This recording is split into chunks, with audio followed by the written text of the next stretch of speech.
Hi అండి, నేను మీ తెలుగింటి అమ్మాయి. శ్రీ పెద్దమ్మ తల్లి దేవాలయం, జూబ్లీ హిల్స్. శక్తి స్వరూపిణి అయిన అమ్మవారు దుష్ట శిక్షణ, శిష్ట రక్షణ కోసం వివిధ రూపాల్లో అనేక ప్రాంతాల్లో అవతరించింది. అలా అమ్మవారు రాక్షస సంహారం అనంతరం సేదతీరిన ప్రదేశంగా హైదరాబాద్ జూబ్లీ హిల్స్లోని పెద్దమ్మ గుడి చెప్పబడుతోంది.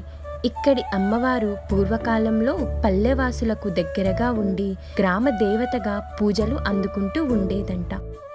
హైదరాబాద్ నగరం అభివృద్ధి చెందుతూ రావడంతో సహజంగానే పల్లెవాసులు అదృశ్యమయ్యాయి. గ్రామ దేవతలుగా ఉన్న అమ్మవారు ఆగమశాస్త్ర ప్రకారం ప్రతిష్ఠించబడింది. పూజాభిషేకాలు అందుకోవడం జరుగుతోంది. ఒక చెట్టు కింద చిన్న మందిరంలో ఉన్న అమ్మవారికి ఆలయం నిర్మించడంలోని